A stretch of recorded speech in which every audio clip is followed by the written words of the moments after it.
بالله من الشيطان اللعين الرجيم. بسم الله الرحمن الرحيم.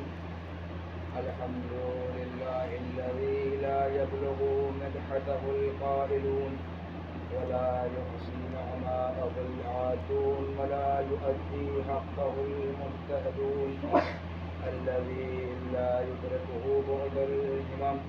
الذي ليس لصفته حد محدود ولا نعت موجود ولا وقت معدود ولا أجل ممدود. فطر الخلائق بقدرته ونشرت رياحا برحمته. ثم الصلاة والسلام على أشرف الأنبياء والمرسلين سيدنا ونبينا وشفيع ذنوبنا مولانا ومولى الكونين جد الحسنين أبي القاسم مصطفى محمد ولعنة الله على أعدائه وغاصب حقوقه ومنكر فضائله ومصائبهم أجمعين. أما بعد فقد قال الله سبحانه تبارك وتعالى في محكم كتابه الكريم وهو أصدق الصادقين وقوله الحق. بسم الله الرحمن الرحيم. إني تارك فيكم الثقلين كتاب الله وإترتي أهل البيت ما إن تمسكتم بهما لن تضلوا بعدي أبدا لن يفترقا حتى يرد علي الحوض. صلوات محمد وآل محمد.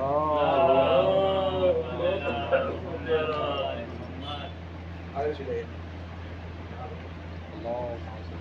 ایوان محترم، سامعین کرام، حاضرین مجلس، اس حدیث کے ذیل میں نے گفتگو آپ کے سامنے اور آپ کے درمیان پیش کی تھی حدیث. رسول اللہ نے ظاہراً دو مقامات پر اس حدیث کو پیش کیا اور لوگوں کے سامنے اس حدیث کو بیان کیا، ایک وزیر قوم کے میدان میں اور دوسرا اپنے دنیا سے رخصت ہونے سے پہلے.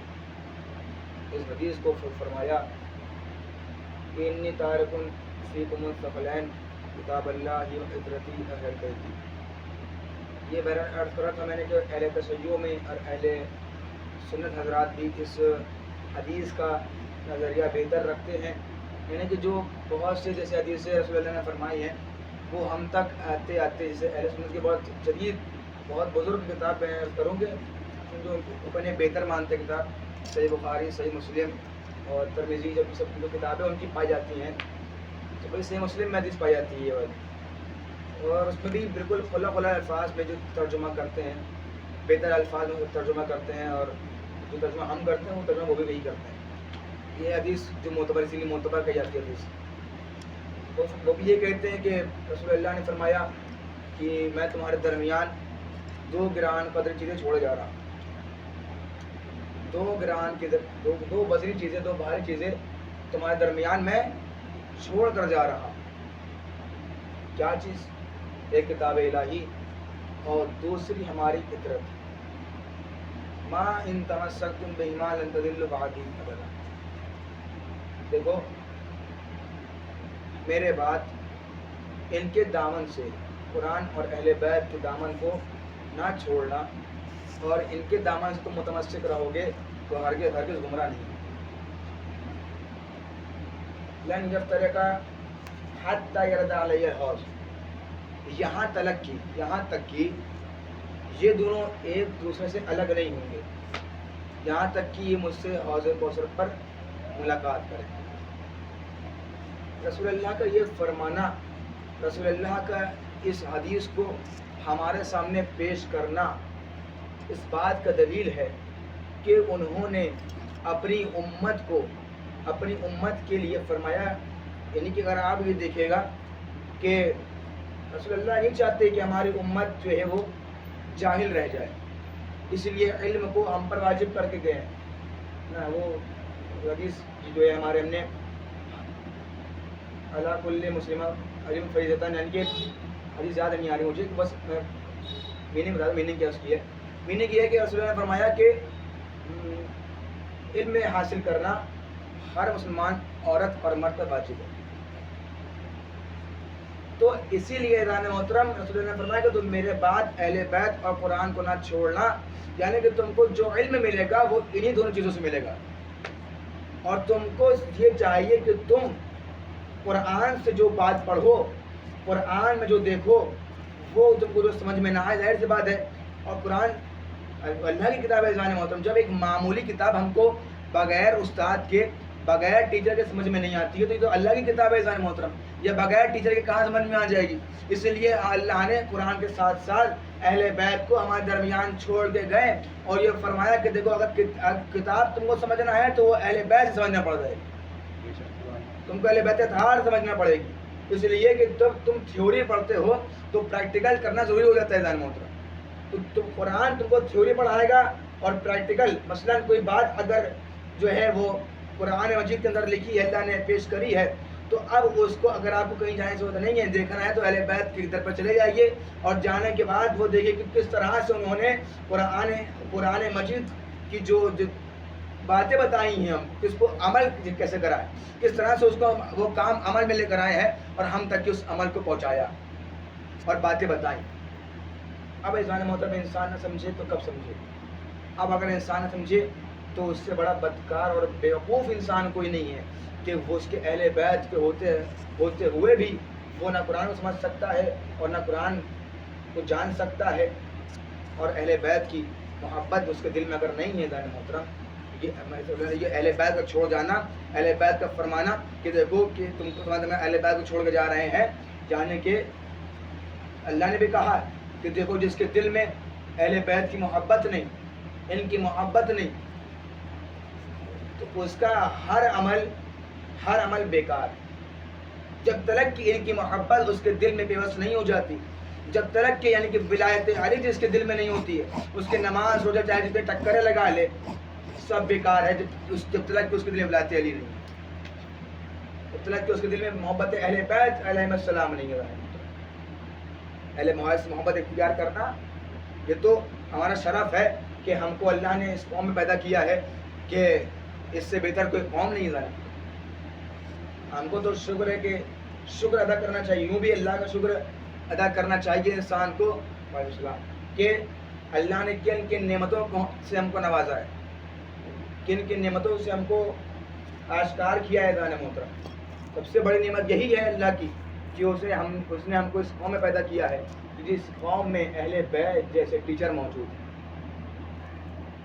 ہم کو اہل بیت سبق لینا چاہیے اذان محترم. بس میں یہ سوچ کے آیا ہوں کہ آپ آج صبح سے مجلس میں ذکر سن رہے ہیں تو جناب علی اکبر علیہ السلام فضائل بھی پڑھنا میرا مقصد ہے اس مجلس میں. میں چل عرض کروں گا آپ کے سامنے، بس کچھ پہلے اس کی عرض کر دوں اہل بیت کا. تو اہل بیت علیہ السلام سے محبت کا یہ سب سے پہلا ہم لوگوں کو جو فائدہ پہنچے گا، یہ تو ہم اب ہم نہیں کہہ رہے، رسول کہہ رہے ہیں کہ دیکھو تم اگر اہل بیت کے دامن کو تم نے چھوڑ دیا تو تم ہلاک ہو جاؤ گے، اور اگر جس نے بھی اہل بیت کے قرآن کے دامن کو تھاما وہ نجات پا گئے. کیونکہ ہم نجات کی کشتی ہیں، ہم نجات کی کشتی ہیں. جو اس کشتی پر سوار ہو گیا وہ نجات پا گیا، اور جس نے اس کشتی سے دوری اختیار کری وہ ہلاک ہو گیا، وہ ڈوب گیا. چلیے کتاب نوح کی کشتی کی میں کیا کروں، سب جانتے ہیں محترم اہل نظر تشریف فرمائے. جناب نوح نے کشتی بنائی اور کیوں کی بیوی اور جو بیٹا تھا وہ ڈوب گئی. کیوں؟ کیونکہ اپنے نبی تھے نا، تو نبی کا حکم نہیں مانا، اس لیے کشتی پہ سوار بھی نہیں ہوئے اور خدا نے ان کو جو ہے یعنی کہ پہاڑ سمیت جو ہے وہ پہاڑ کے اندر ڈبو دیا. کہا یہاں پہ کسی کی چلے گی، یہاں پہ میرا نبی حکم دے رہا تھا، یہاں پہ نوح حکم دے رہے تھے، اور جس نے بھی نبی کی پیروی نہیں کی وہ ایسی راک ہو جائے گا اور غرق ہو جائے گا. یعنی کہ جب ایک جناب نوح کی تعظیم کے بارے میں اللہ یہ فرما رہا ہے پھر اس نے ان نبی کی تعظیم نہیں کری، ان نبی کے بعد کا حکم نہیں مانا، عمل نہیں کرا، تو وہ ایسے ہی غرق ہو جائے گا. اور جو سارے نبیوں کا سردار ہو جس نے اس کی بات نہ مانی تو اس کا کیا عالم ہوگا. پر محمد والے محمد صلی اللہ علیہ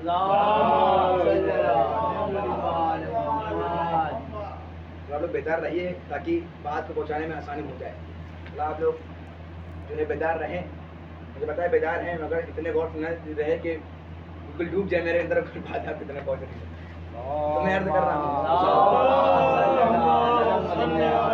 یہ صلوات کا بڑا فائدہ ہے محترم. صلوات امام باقر علیہ السلام فرماتے ہیں کہ کیا انسان کے دل میں وہ ایک جو ہے نشان موجود ہوتا ہے. جب وہ پیدا ہوتا ہے تو اس کے وہ نشان جو ہوتا ہے وہ نورانی ہوتا ہے. وہ نشان جو بنا ہوتا ہے دل کے اوپر وہ نورانی ہوتا ہے. مگر وہ دھیرے دھیرے بڑا ہوتا ہے تو وہ جو اس سے انسان خطا کا پتلا ہے. اللہ نے اس لیے توبہ کے دروازے کھولے ہیں کہ تم خطا کرو گے تو میری بارگاہ میں آؤ, مجھ سے توبہ کرو, میں تم کو معاف کرنے والا.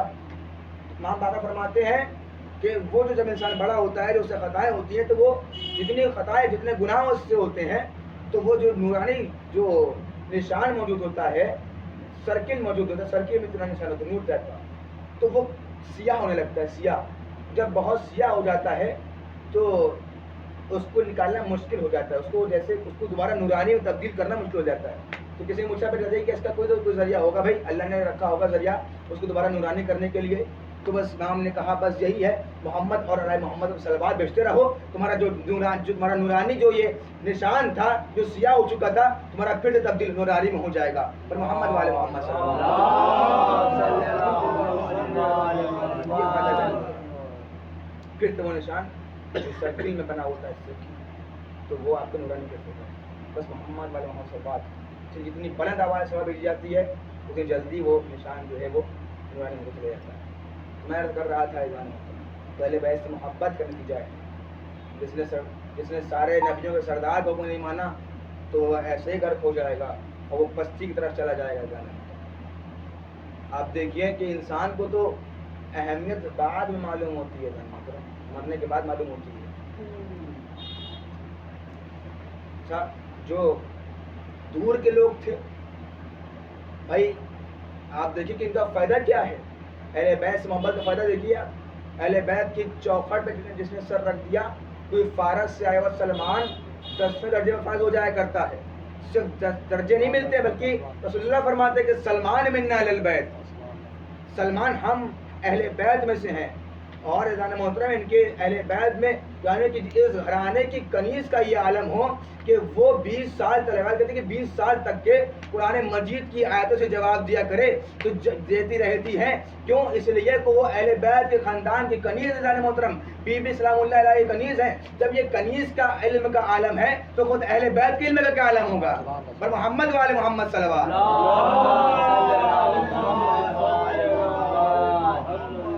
بیت کیا عالم ہے, ان کی محبت کا یہ عالم ہے. کیا فرمایا رسول اللہ نے, سلمان من اہل بیت, سلمان ہم اہل بیت میں سے, سلمان ہم اہل بیت میں سے. کیوں عالم ہے؟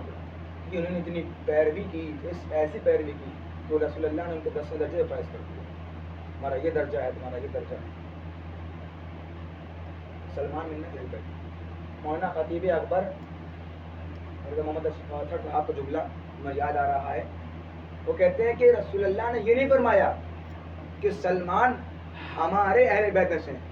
بھائی غور کیجیے, میں جملہ دے رہا ہوں آپ کو, اچھا لگے تو دعاؤں سے نواز دیجیے گا, باقی داد دے دیجیے گا, مگر جو نہ اچھا لگے تو دعاؤں سے نواز کے گھر چلے جائیے گا, دعا دیتے چلے جائیے گا, تاکہ ہمارے اس حقیر کے علم میں اضافہ کے لیے دعا کر دیجیے گا. رسول اللہ نے یہ نہیں فرمایا کہ سلمان ہمارے اہل بیت میں سے ہیں. سلمان ہمارے اہل بیت, یہ نہیں فرمایا سلمان میرے ہمارے اہل بیت میں سے, ہمارے نہیں کہا, کہا سلمان منا اہل البیت, منا ہم, سلمان ہمارے نہیں کہا بلکہ کہا سلمان منا اہل البیت, سلمان ہم اہل بیت میں سے ہیں. سلمان ہم اہل بیت میں سے ہیں. بس لفظ پہ غور کریے گا, سلمان ہم اہل بیت میں سے ہیں, یعنی پتہ یہ چل گیا کہ رسول اللہ اہل بیت سے الگ نہیں ہے. رسول اللہ اہل بیت سے الگ نہیں ہے. اگر الگ ہوتے تو یہ کہتے کہ سلمان ہمارے اہل بیت میں سے ہیں. رسول اللہ کا یہ کہنا کہ سلمان ہم اہل بیت میں سے ہیں, ہم اہل بیت میں سے ہیں, یعنی کہ رسول اللہ ان اہل بیت میں شامل ہیں. اب یعنی کہ امت مسلمان سمجھ لے کہ عداوت اہل بیت نہیں بلکہ عداوت محمدی ہے. اور محمد والے محمد صلوات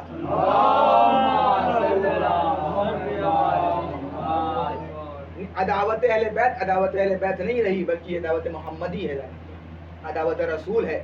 جس نے اہل بیت سے عداوت اختیار کی اس نے رسول اللہ سے عداوت اختیار کی.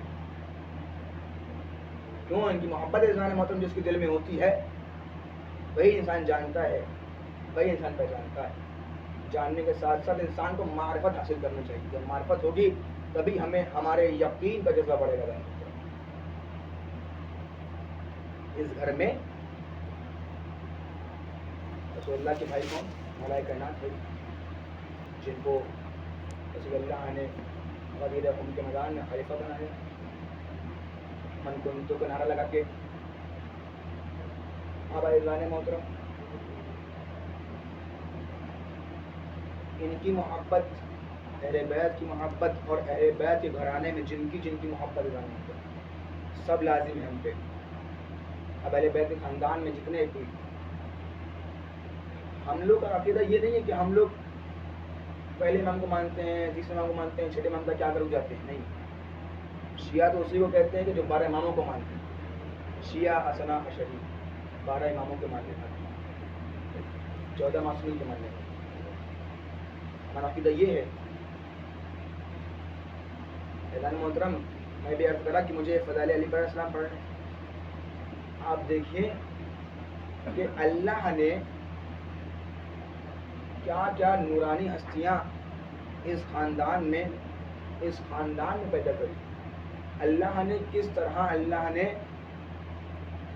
کیونکہ یہ وہ ہیں کہ جن کے لیے آیتیں انتظار کرتی تھی کہ یہ عمل کرے اور ہم نازل ہوں.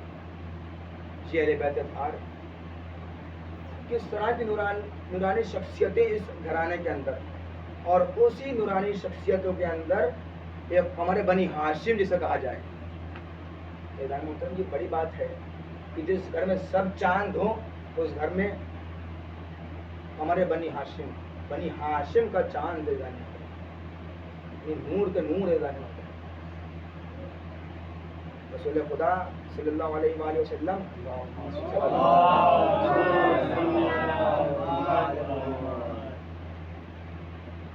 بہت سے لوگوں کو رسول اللہ کی معرفت نہیں تھی, بس جانتے تھے, سامنے سے دیکھ رہے تھے. مولا کائنات کی معرفت نہیں تھی, بس سامنے سے دیکھ رہے تھے. مولا علی کو کس نے شہید کیا؟ جنگ میں ساتھ تھا, جو خوارج میں تبدیل ہو چکا تھا. مولا کائنات کو دیکھ رہا تھا مگر معرفت نہیں تھی. ایسے ہی رضوان محترم مولا حسین کتنا لوگوں نے دیکھا, جانا, یہ رسول کے نواسے ہیں, مولا کائنات کے بیٹے ہیں, بنی ہاشم کے خاندان سے, مگر پہچانا نہیں, معرفت نہیں تھی. ان کو معرفت نہیں تھی. تو رضوان محترم جب ان کی معرفت نہیں رضوان محترم, تو رسول خدا کے زمانے میں بہت سے لوگوں کی خواہش بھی ہوتی تھی کہ بھئی میں رسول اللہ کی زیارت کروں, ان کی زیارت سے مشتاق ہوں. تو جب رسول اللہ کے زمانے میں لوگ اس بات کو اشتیاق تھے کہ ہم رسول اللہ کی زیارت سے مشتاق ہوں گے, تو ایسے ہی زمانے مولا حسین کے زمانے میں ایک مرد عرابی, عرب کا رہنے والا مرد, عرب کا رہنے والا شخص, اس زمانے مولا حسین کے زمانے میں کیا تھا؟ مشتاق تھا. کس کا؟ رسول اللہ کی زیارت کا, رسول خدا کی زیارت کا. تو رسول خدا کی زیارت مشتاق تھا. تو اب کسی نے کہا کہ بھائی, یعنی وہ وقت آ گیا کہ اب وہ گریا میں مصروف ہو گیا, گریا آہو بگا کرنے لگا, بڑا بے چین ہونے لگا کہ ہم رسول اللہ کو دیکھنا چاہتے ہیں, میں رسول اللہ کو دیکھا نہیں, ہم اس زمانے میں پیدا ہوئے, میں رسول اللہ کو پہچانا نہیں رہنے محترم. تو وہ مشتاق رہتا تھا ہر وقت. تو اب کسی نے جو ہے وہ اطلاع اس کو دی کہ بھائی تم اتنا پریشان کیوں ہوتے ہو, دیکھو ہم نے سنا ہے کہ مولا حسین علیہ السلام کے یہاں ایک بیٹا موجود ہے جسے علی اکبر کہا جاتا ہے. بات پہ آ گیا, یہ فضائل پڑھنا ہے علی علیہ السلام کے, علی اکبر کہا جاتا ہے. اور میں نے خود مولا حسین کے منہ سے سنا ہے کہ جب بھی مجھے اپنے نانا کی زیارت کرنا ہوتی ہے تو میں اپنے بیٹے علی اکبر کا چہرہ دیکھنے کرتا. کون علی اکبر؟ یہ بڑا واقعہ, میں انشاءاللہ آخر میں اس واقعے کو آگے جوڑوں گا. بیان کروں گا. کون علی اکبر علیہ السلام؟ شبیہ پیغمبر. کون علی اکبر علیہ السلام؟ جن کا بولنا رسول اللہ جیسا، جن کا چلنا رسول خدا جیسا، جن کی رفتار و گفتار رسول خدا جیسی، جن کا مسکرانا رسول اللہ جیسا. لوگ کہتے تھے کہ جب علی اکبر علیہ السلام مسکراتے تھے تو جیسے محسوس ہوتا تھا کہ رسول اللہ مسکرا رہے ہیں. جیسے جب ہنستے تھے جیسے لگتا تھا کہ رسول اللہ ہنس رہے ہیں. جب علی اکبر علیہ السلام چلتے تھے تو پیچھے والے لوگ کہتے تھے جیسے لگتا ہے کہ رسول اللہ چل رہے ہیں. جس طرح سے مولا عباس مولا کائنات کے شبیہ تھے، مولا عباس مولا کائنات کے شبیہ تھے، اسی طرح سے علی اکبر علیہ السلام رسول خدا کی بالکل شبیہ تھے، شباہت رکھتے تھے مولا حسن کے بعد. کیونکہ مولا حسن بھی شباہت رکھتے تھے رسول اللہ کی. مولا کائنات نے خود فرمایا ہے کہ میرے بیٹے حسن میں سر سے لے کر سینے تلک کے پورا حصہ رسول خدا جیسا محسوس ہوتا ہے اور نظر آتا ہے. تو علی اکبر علیہ السلام بھی شبیہ پیغمبر. تو جب علی اکبر علیہ السلام اگر باہر جگہ ہے تو آپ لوگ اندر آ جائیے تاکہ جو پیچھے آ ان کو جگہ مل جائے. آپ لوگ اندر آ جائیے. تو اذان محترم میں عرض کر رہا ہوں کہ جب علی اکبر علیہ السلام جب تھوڑے بڑے